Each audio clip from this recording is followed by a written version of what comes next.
Hello students, कैसे हैं आप सभी लोग। आई होप आप सब लोग अच्छे होंगे। आज हम लोग क्लास 7th की इंग्लिश रीडर बुक पढ़ेंगे। लेसन 14 लेसन तक हम लोगों ने कंप्लीट कर लिया है। आप लोग प्लेलिस्ट पे जा कर के सारे वीडियो देख सकते हैं। तो चलिए आज पार्ट 15 पढ़ेंगे। कक्षा 7 की इंग्लिश रीडर बुक है ये। और इस पार्ट का क्या नाम है? Inspiration help. इंस्पिरेशन का मतलब होता है प्रेरणा। हेल्प्स का मतलब होता है सहायता करना। चलिए देखते हैं, इस लेसन को समझते हैं। ध्यान से देखिएगा।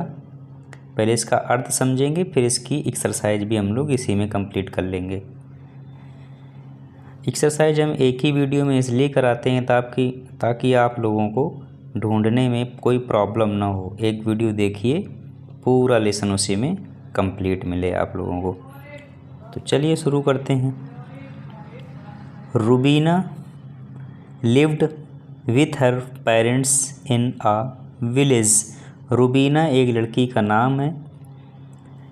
लिव्ड मीन्स रहती थी। विथ हर पेरेंट्स अपने माता पिता के साथ। इन अ विलेज एक गांव में। रूबीना अपने माता पिता के साथ एक गांव में रहती थी। Her father worked in a factory. Factory का मतलब होता है कारखाना। हर फादर उसके पिताजी वर्कड मीन्स कार्य करते थे। इन अ फैक्ट्री एक कारखाने में। उसके पिताजी एक कारखाने में काम करते थे। She was studying in class 6। Studying का मतलब होता है अध्ययन करना या पढ़ना। वह कक्षा 6 में पढ़ रही थी। किस कक्षा में पढ़ रही थी? 6 में। She always stood first in the class. वह कक्षा में हमेशा प्रथम आती थी। ऑलवेज का मतलब होता है सदैव या हमेशा। Stood first in the class यानी कि कक्षा में प्रथम आना। समझ गए? वह कक्षा में हमेशा प्रथम आती थी। वन डे एक दिन। वेन जब। Her father return home. Return का मतलब होता है वापस आना। एक दिन जब उसके पापा घर वापस आए। He was feeling weak. Feeling का मतलब महसूस हो रहा था। वीक का मतलब कमजोरी, यानी कि वह कमज़ोर महसूस कर रहे थे। जब वह घर वापस आए तो कमज़ोर महसूस कर रहे थे। He told his wife. उन्होंने अपनी पत्नी से कहा या बताया, कह सकते हैं। आई एम सफरिंग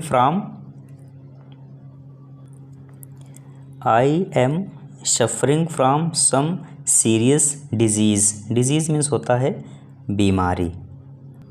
अर्थात उसने या उनके पिताजी ने अपनी पत्नी से कहा कि मैं एक गंभीर बीमारी से ग्रस्त हूँ। मैं एक गंभीर बीमारी से ग्रस्त हूँ। आगे देखती। And the treatment of this disease is very expensive. Expensive का मतलब होता है खर्चीला या महंगा। तो कहने का मतलब ये हुआ कि इस बीमारी का इलाज बहुत ही महंगा है। मैं एक गंभीर बीमारी से ग्रस्त हूँ और इस बीमारी का इलाज बहुत महंगा है। On hearing this. यह सुन कर के रूबीनाज मदर बिकम वेरी सैड, यानी कि रूबीना की माँ बहुत दुखी हुई। वेरी सैड का मतलब बहुत दुखी। बिकम का मतलब होता है होना। ठीक है।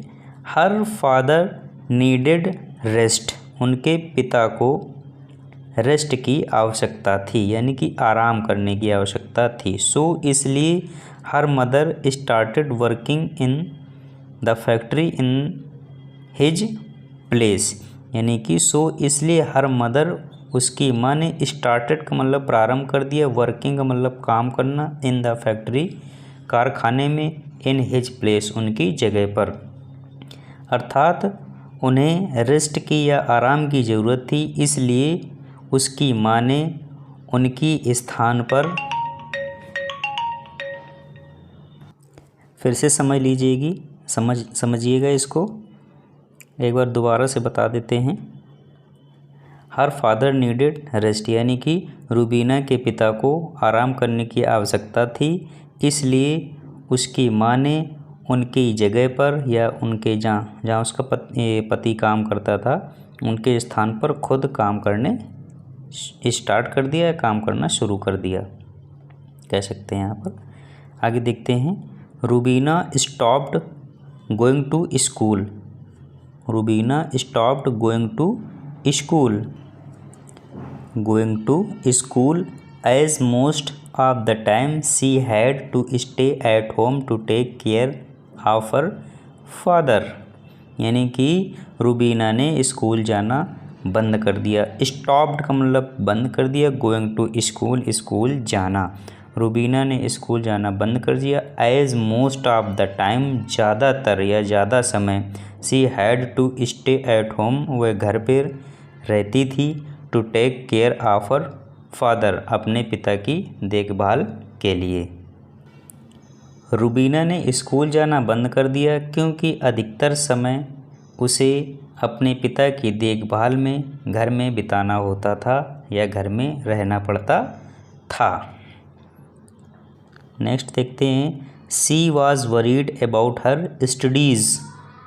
वरीड का मतलब होता है चिंतित। वह अपनी पढ़ाई को लेकर के चिंतित थी। स्टडी का मतलब होता है पढ़ाई या अध्ययन। वन डे, एक दिन, on their way to the factory, Rubina and her mother met her teacher. एक दिन कारखाने जाते हुए रास्ते में रूबीना और उसकी माँ को उसकी शिक्षिका ने देखा या उसकी माँ से मिली। मीट का मतलब होता है मिलना, ठीक है।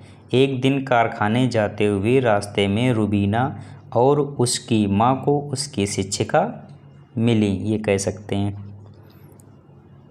मीट का मतलब मिलना, बाकी मीनिंग आप लोगों को पता ही है।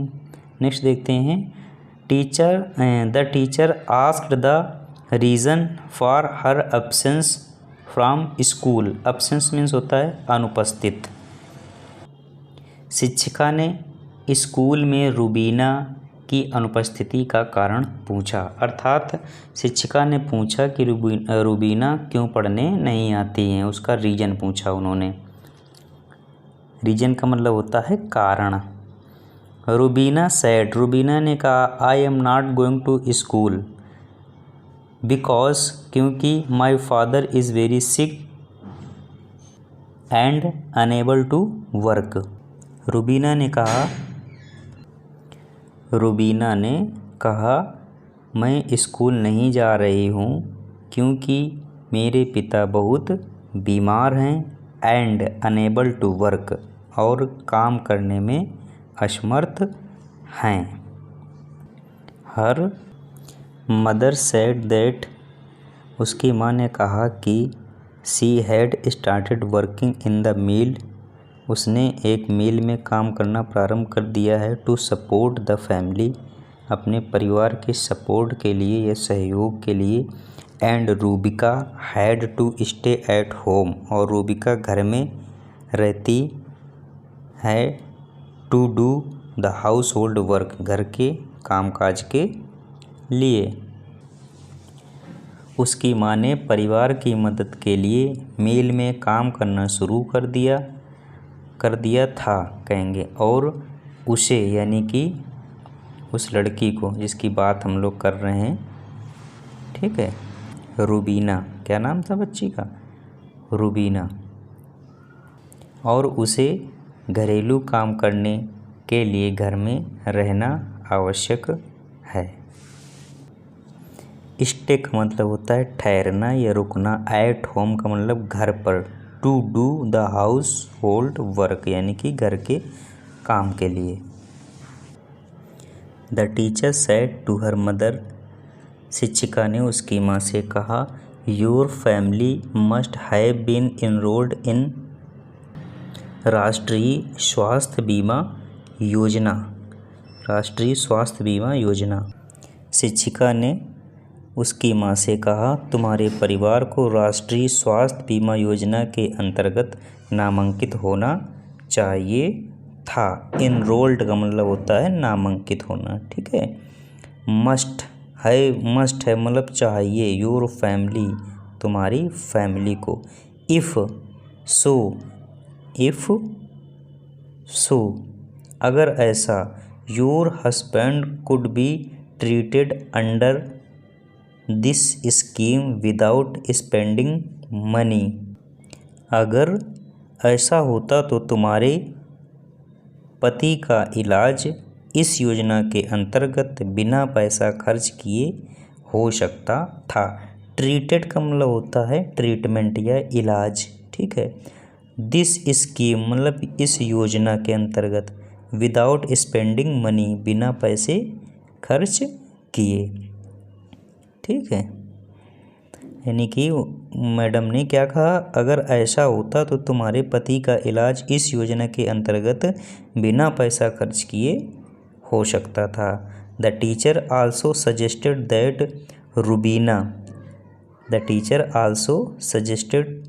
That Rubina should join the girls boarding school. शिक्षिका ने एक परामर्श और दिया कि रूबीना को बालिका आवासीय विद्यालय में दाखिला लेना चाहिए। In the boarding school she would get free education, food and hostel facility.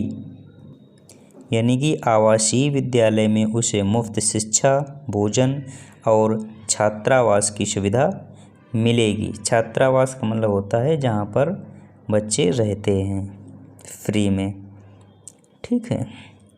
आगे देखते हैं। Rubina's mother followed the teacher's advice, due to which her husband got good and free treatment and soon he recovered. On the other hand, Rubina की माँ ने शिक्षिका की सलाह मानी, जिसकी वजह से उनके पति को अच्छा और मुफ्त इलाज मिला और वे शीघ्र ही बीमारी से उभर गए या ठीक हो गए, ठीक। फॉलोड का मतलब होता है मानना।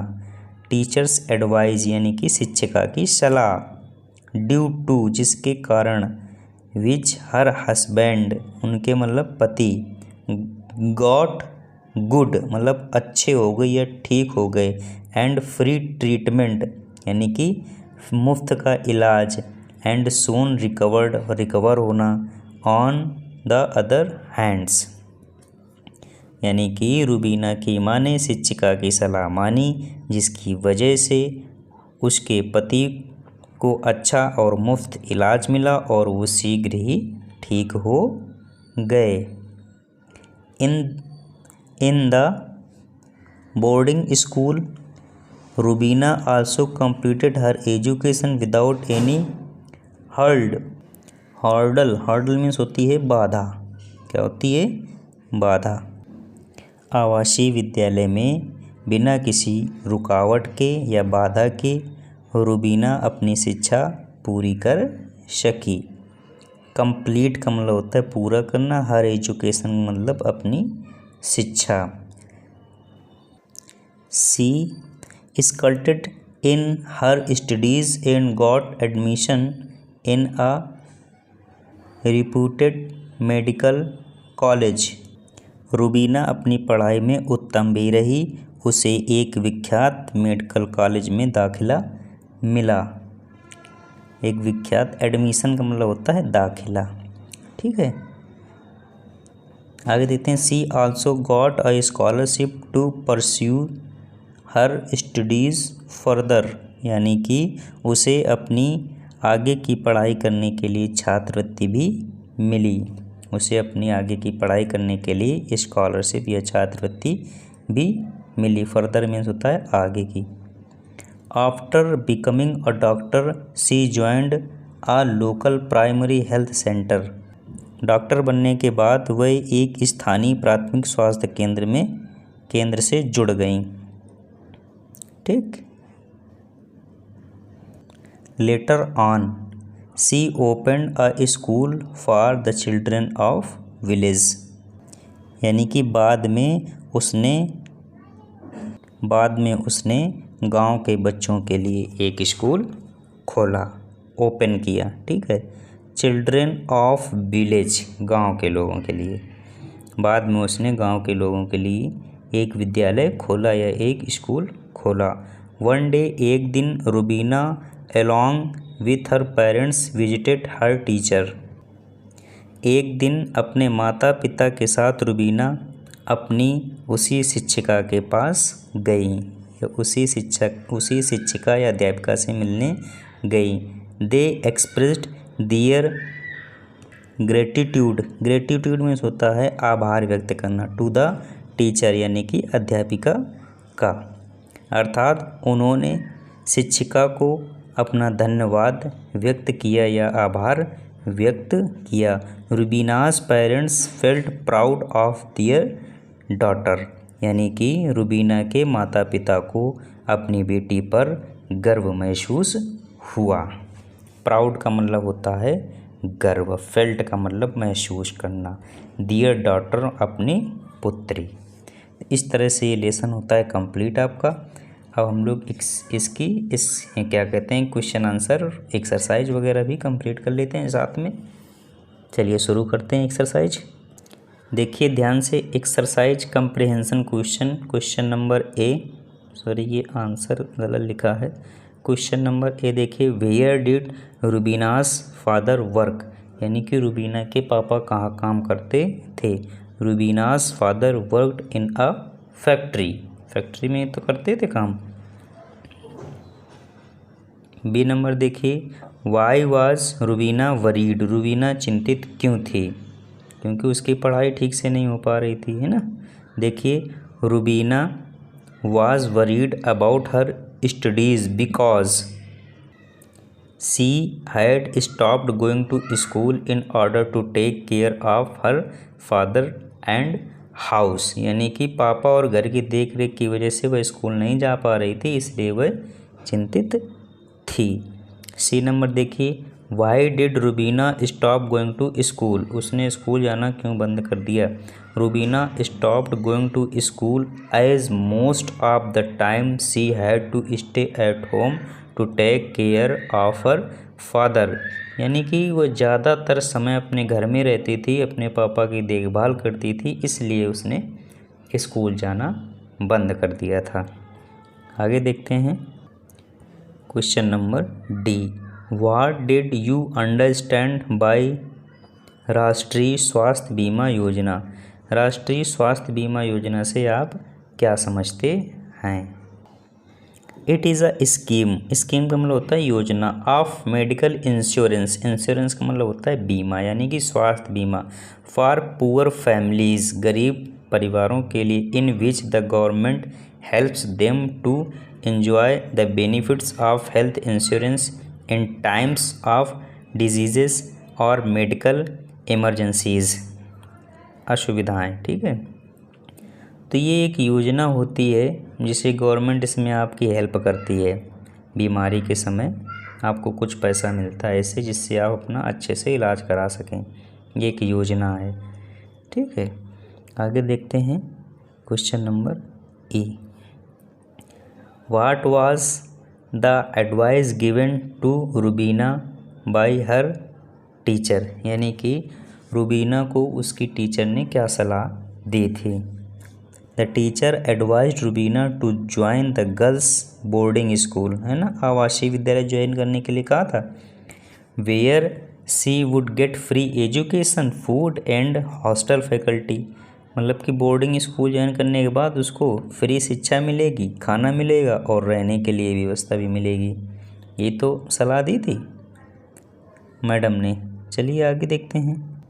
देखिए, what did Rubina do for her village after completing her study, मतलब कि रुबीना की पढ़ाई पूरी होने के बाद अपने गांव के लिए उसने क्या किया था, स्कूल खुलवाया था। Rubina joined a local primary health centre, एक हेल्थ सेंटर ज्वाइन किया था, अस्पताल प्राथमिक स्वास्थ्य केंद्र जिसे कहते हैं, एंड लेटर ऑन और बाद में सी ओपनड अ स्कूल, एक स्कूल खोला था for children of the factory workers, यानी कि फैक्ट्री के बच्चों के लिए, जो फैक्ट्री वर्कर थे, फैक्ट्री में काम करने वाले बच्चे थे, उनके लिए उन्होंने एक स्कूल खोला था। ठीक है, आगे देखते हैं। Second, who said these words and to whom, ये शब्द किसने और किसके लिए कहे हैं। देख लेते हैं कौन से शब्द हैं भाई। फर्स्ट है I am suffering from some serious disease, किसने कहा था, रूबीना के पापा ने रूबीना की मम्मी से कहा था। इसका आंसर भी देख लेते हैं। देखिए answer, Rubina's father to her mother, है ना। Your family must have been enrolled in Rashtriya Swasthya बीमा योजना, यानी कि स्वास्थ्य बीमा योजना में नामांकन होना चाहिए आपके परिवार का। ठीक, किसने कहा था, मैडम ने कहा था। टीचर टू रूबीनास मदर, टीचर ने रूबीना की माँ से कहा था कि इस योजना में आपको इनरोल्ड कराना चाहिए। देखते हैं C number, Rubina should join the girls boarding school, किसने कहा था कि रूबीना को गर्ल्स बोर्डिंग स्कूल ज्वाइन करना चाहिए, तो टीचर टू रूबीनास मदर, यानी कि टीचर ने कहा था रूबीना की माँ से। Okay, I am not going to school because my father is very sick, किसने कहा था, रूबीना ने कहा था अपने टीचर से, तो रूबीना टू हर टीचर। देखते हैं वर्ल्ड पावर देख लेते हैं। Fill in the blanks with appropriate words given in the box, ये बॉक्स में जो वर्ड्स दिए गए हैं उनको हमें फिल करना है। आगे देखते हैं। रवि इज़ लैगिंग, इसमें आप लोग ये भरिएगा। ठीक है, एंड सी नंबर में आपका ग्रेटिट्यूड, ठीक है, और डी में तुम्हारा है हार्डिल, अकम्पनीड, एनरोल्ड। इस तरह से आप लोग इसको फिल कर लीजिएगा। देख लेते हैं लैंग्वेज प्रैक्टिस, इसमें क्या करना, ऐड कैन और कुड एंड मेक क्वेश्चंस, यानी कि कैन या कुड का प्रयोग करके क्वेश्चन या प्रश्न बनाना है। एग्जाम्पल ये आपका दिया गया, आप लोग देख लीजिए इसको, हम लोग डायरेक्ट करते हैं, चलो देख लो। अच्छा, Rubina could come first in the class, तो could Rubina come first in the class, ये प्रश्नवाचक वाक्य बन गया। ठीक, इसी तरह से सारे बनाने हैं, आप लोग बना लेंगे, कोई दिक्कत नहीं। कैन या कुड को आगे लाके रख देना है, बन जाएगा। देखिए her mother could work in the factory, तो इस कुड को हम आगे लिख देंगे, बाकी पूरा सेंटेंस बना देंगे। तो could her mother work in the factory. Next है her father could recover his health, तो ये बन जाएगा कुड हर फादर, ऐसे करके बनाए। देखिएगा could her father recover his health, ये कुड आगे आ गया। अब इसमें भी कुड है तो यहाँ भी कुड पहले लिख देंगे, बाकी पूरा सेंटेंस बन जाएगा। कुल मिला के प्रश्नवाचक क्वेश्चन बनाना है, प्रश्नवाचक वाक्य कह सकते हैं या क्वेश्चन कह सकते हैं, कुछ भी बोल सकते हैं इसको आप। डी नंबर देखिएगा, इसमें Rubina can open the school for factory workers children. ठीक है, तो ये वाला कैन उठा के आगे रख दोगे, बस सेंटेंस बन जाएगा। देखिए Rubina can join a local primary health centre, इसका बना लो, क्या बनेगा। देखिए वही कैन आगे लिख दिया जाएगा, ये क्वेश्चन मार्क लग जाएगा, बस सेंटेंस आपका कंप्लीट, ये वाला भी। ठीक, इस तरह से लेसन होता है कंप्लीट आपका। आप लोग अच्छे से पढ़िएगा, इसे समझिएगा, अच्छे से समझ लीजिएगा लेसन को, एक बार दो बार, जितनी बार में समझ में आए। आसानी से पढ़ाया है, आराम से सब समझ में आ जाएगा। चलिए ठीक है, ये ख़त्म होता है लेसन हमारा। हमारे चैनल को लाइक कीजिएगा, सब्सक्राइब कीजिएगा, अपने दोस्तों के साथ शेयर भी कीजिएगा। सब्सक्राइब करते समय बेल आइकन ज़रूर प्रेस कीजिएगा, ताकि आप तक नोटिफिकेशन आसानी से पहुंच जाएं और आप वीडियो देख सकें। Thank you.